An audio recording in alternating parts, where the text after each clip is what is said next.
Aristocrat reborn in another world episode number 3 की शुरुआत में हम लोग केन को देखते हैं जो कि एक बहुत बड़े मॉन्स्टर से फाइट कर रहा होता है और फिर थोड़ी देर के बाद वो बड़े ही आराम से उस मॉन्स्टर को किल कर देता है। जिसके बाद वो अपनी स्टेटस विंडो चेक करता है और वो इस बात से काफी ज्यादा नाराज होता है कि उसने सिर्फ एक मॉन्स्टर को मारा है लेकिन उसकी जो लेवल है वो काफी ज्यादा हाई हो गई है। इसके बाद अगले सीन में हम लोग केन और उसकी फैमिली को देखते हैं जो कि यहाँ पर रॉयल कैपिटल की तरफ जा रहे होते हैं। उसके टीचर को गए हुए अभी 2 साल बीत चुके हैं जो कि अब 10 साल का हो गया और वो यहाँ पर स्कूल में अपना डेब्यू करने जा रहा है। इसके बाद हम लोग यहाँ पर उसकी फैमिली को देखते हैं जो कि यहाँ पे आपस में बात कर रहे होते हैं। तो केन की सिस्टर इस बात से काफी ज्यादा खुश होती है कि अब वो यहाँ पर स्कूल में जाने वाली है। केन और वो दोनों अभी एक स्कूल में पढ़ने वाले हैं। जिसके बाद केन के फादर उन लोगों को बताते हैं कि स्कूल में जो अटेंडेंस स्टार्ट होती है वो 12 साल की उम्र में होती है, तो अभी इसके पास 2 साल और है। जिसके बाद केल अपने फादर से पूछता है कि वैसे रॉयल कैपिटल में जाने के लिए हमको कितना समय लगेगा। जिसके बाद उसके फादर उसको बताते हैं कि अगर हमारे रास्ते में कोई भी मॉन्स्टर वगैरह या कोई भी खतरा नहीं आता है तो हम लोगों को लगभग 1 हफ्ता लगने वाला है वहाँ पे पहुँचने के लिए।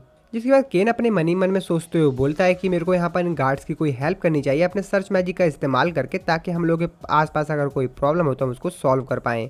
जिसके बाद केल अपने सर्च मैजिक का इस्तेमाल करता है और उसको यहाँ पता चलता है कि 3 किलोमीटर दूरी पर कुछ मॉन्स्टर्स ने कुछ गार्ड्स के ऊपर अटैक कर दिया। जिसके बाद वो बात अपने फादर को बताता है। उसके फादर भी इस बात को सुन के काफी ज्यादा हैरान होते हैं, लेकिन उसको बताता है कि मैंने यहाँ पर सर्च मैजिक का इस्तेमाल करके ये सब कुछ पता लगा लिया है और इसीलिए केन के फादर जो होते हैं अपने सभी सोल्जर्स को कहते हैं कि जल्दी से वहाँ पर चलो। जिसके बाद हम लोग देखते हैं क्योंकि सभी जो गार्ड जो होते हैं वो भाग कर उस जगह पे जा रहे होते हैं। जिसके बाद केन अपने फादर को बताता है कि मेरे को वहाँ पे जल्द से जल्द जाना होगा। जिसके बाद हम लोग केन को देखते हैं जो कि अपने यहाँ पर मैजिकल पावर का इस्तेमाल करके उन लोगों से काफी ज्यादा तेजी से उस जगह पे पहुंच जाता है। अगली सीन में हम लोग उसी जगह को देखते हैं जहाँ पे काफी सारे जो सोल्जर्स होते हैं वो घायल होते हैं और उनके आसपास काफी सारे मॉन्स्टर्स होते हैं जो कि अभी भी उन लोगों के ऊपर अटैक कर रहे होते हैं।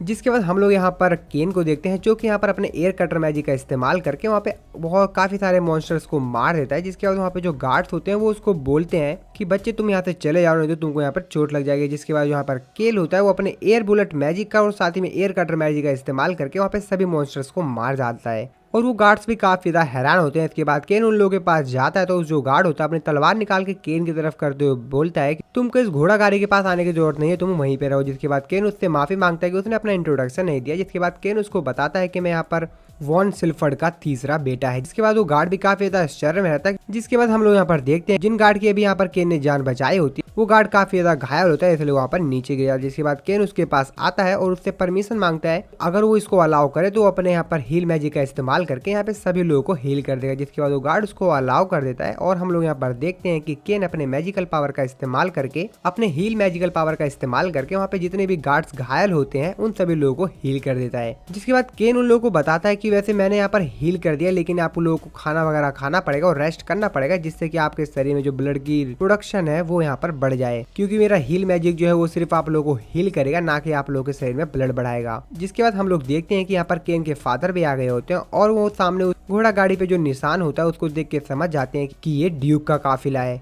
इसके बाद हम लोग देखते हैं कि उस घोड़ा गाड़ी में से यहाँ पर 2 लड़कियां निकलती हैं जिसमें से एक प्रिंसेस टेलिस्टिया होती है एंड दूसरी यहाँ पर मिस सिल्क होती हैं। जिसके बाद हम लोग देखते हैं कि केन के फादर अपना और यहाँ पर केन का इंट्रोडक्शन दोनों प्रिंसेस को देते हैं। जिसके बाद केन लोगों को कहता है और मेरे को काफी ज्यादा खुशी है कि आप दोनों यहाँ पर सही हैं। जिसके बाद हम लोग यहाँ पर प्रिंसेस को देखते हैं जो कि यहाँ पर थोड़ी सी बीमार दिख रही होती है कि तो केन उनसे कहता है जो कि उनसे परमिशन मांगता है कि उनको अलाउ करें कि अपने मैजिक पावर का इस्तेमाल करके उनके माइंड को यहाँ पे थोड़ा सा आराम दे दें। जिसके बाद वो उनको अलाउ करती है और इसके बाद हम लोग केन को देखते हैं जो कि यहाँ पर अपने रिलैक्स स्पेल मैजिक का इस्तेमाल करके दोनों ही गर्ल्स के जो माइंड होता है उनको यहाँ पर रिलैक्स करता है। जिसके बाद हम लोग इन दोनों गर्ल्स को देखते हैं जो कि सच में यहाँ पर काफी ज्यादा रिलैक्स फील कर रही होती है। जिसके बाद हम लोग इन दोनों को देखते हैं जो कि केन की इतनी अच्छी पावर्स देखकर केन को यहाँ पर पसंद करने लग गई होती हैं और यहाँ पर जो मिस सिल्क होती है साथ ही में जो प्रिंस टेलिस होते हैं वो ये दोनों केन को अपने साइड खींच रही होती हैं। जिससे केन भी यहाँ पे काफी ज्यादा परेशान होता है। उन लोगों को बताता है मेरे को यहाँ पे जल्द से जल्द रॉयल कैपिटल में आना है क्योंकि मेरा यहाँ पर स्कूल में डेब्यू है। जिसके बाद ये दोनों बताती हैं कि इन दोनों को भी उसी जगह पे जाना है जहाँ पर केन को जाना है। जिसके बाद हम लोग देखते हैं कि ये दोनों केन को जबरदस्ती अपने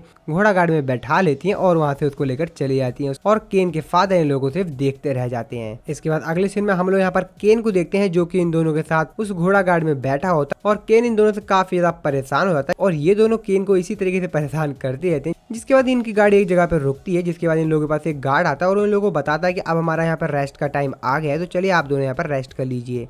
जिसके बाद ये दोनों यहाँ पर आपस में लड़ाई करते हैं। केन हमारे साथ होगा क्योंकि हमारे ऊपर कभी भी मॉन्स्टर अटैक कर सकते हैं और केन काफी ज्यादा पावरफुल है, इसलिए हमारी रक्षा कर पाएगा। जिसके बाद केन भी यहाँ पे काफी ज्यादा परेशान होता है क्योंकि दोनों कहते हैं कि केन हमारे साथ रहेगा। इसके बाद ये लोग अपने रूम में चले जाते हैं। जिसके बाद हम लोग यहाँ पर देखते हैं और इन तीनों को जो बेड होता है वो एक ही रूम में डाल दिया जाता है। इसके बाद हम लोग देखते हैं कि इन लोगों के बेड में काफी ज्यादा गैप होता है। जिसके बाद हम इन दोनों गर्ल्स को देखते हैं जो कि केन के पास अपना बेड जबरदस्ती चिपका देते हैं और ये दोनों केन के पास ही आकर सो जाती हैं। जिसके बाद हम लोग देखते हैं कि फाइनली ये सभी लोग उस जगह पे पहुंच गए होते हैं जिस जगह पे इन लोगों को जाना होता है। जिसके बाद हम सामने एक बंदे को देखते हैं जो कि यहाँ का वाइस कैप्टन होता है इस रॉयल का। सिल्क और टेनिस यहाँ पर केन की काफी ज्यादा उसके सामने तारीफ करते हैं। जिसके बाद हम लोग वहाँ के वाइस कैप्टन को देखते हैं जो कि यहाँ पर केन के पास आके उसको ऊपर इंट्रोडक्शन देता है और वो बताता है कि मेरा नाम डैन वोम है और डैन केन से उसके साथियों की रक्षा करने के लिए भी यहाँ पर थैंक्स बोलता है। जिसके बाद वो उसको बताता है हमारे गार्ड जो कि उन मॉन्स्टर से लड़ते समय मर गए थे, उनके यहाँ पर फैमिली वाले उनकी बॉडी मांग रहे हैं। जिसके बाद हम लोग केन को देखते हैं जिसने उस मैजिकल क्यूब के अंदर उन सभी लोगों की बॉडी रख ली थी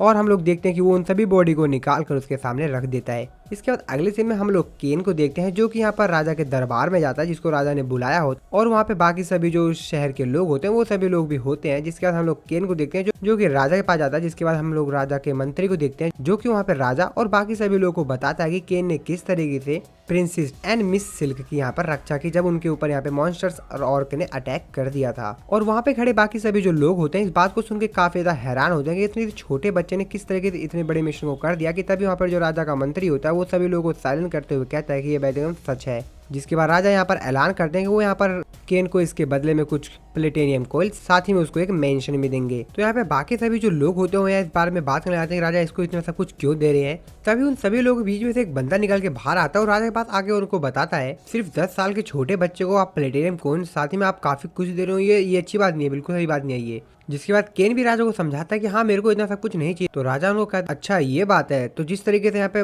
ऑर्क मॉन्स्टर्स को यहाँ पर केन ने मारा है क्या तो उनको मार पाते। तो यहाँ पर राजा से माफी मांगता है और वो वहां से खिसक के निकल लेता है और वो वहां से पतली गली से निकल लेता है।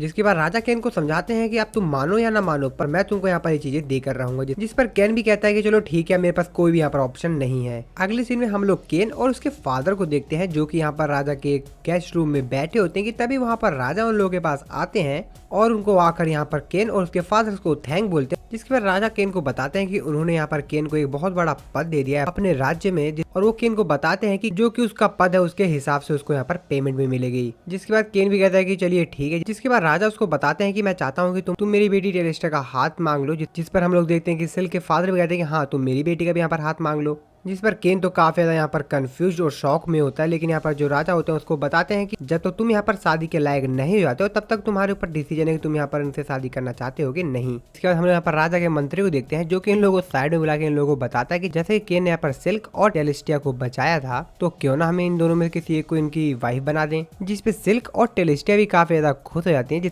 जिसपे राजा केन को बताते हैं कि तुमको यहाँ पर इन लोगों से एंगेजमेंट करनी पड़ेगी। केन भी काफी ज्यादा शॉक में होता है। जिसके बाद केन अपने फादर की तरफ देखता है जिनकी फेस देख के वो समझ जाता है कि अब उसके पास यहाँ पर कोई भी ऑप्शन नहीं है और ना चाहते हुए केन को यहाँ पर कहना पड़ता है कि ठीक है मैं यहाँ पर एंगेजमेंट यहाँ पे एक्सेप्ट करता हूँ। जिसके बाद ये दोनों भी काफी ज्यादा खुश हो जाती हैं और खुशी खुशी में दोनों बताते हैं कि हम लोग उस रात को नहीं भूले जब हम तीनों यहाँ पर पास में सोए थे। जिस पे राजा और बाकी सभी जो वहाँ पे लोग होते हैं वो काफी ज्यादा हैरान होते हैं। कहती क्या मतलब है यहाँ पर तुम तीनों एक साथ सोए थे वो भी पास पास। जिस पे केन उन लोगों को बताता है कि नहीं ऐसा नहीं था। यहाँ पर जो बेड की पोजीशन थी वो कुछ इस तरीके से थी कि यहाँ पर लग रहा था कि हम लोग पास में, पर ऐसा कुछ भी नहीं है। जिस पर केन उन लोगों को यहाँ पर सॉरी बोलता है और इसी के साथ हमारा एपिसोड खत्म हो जाता है।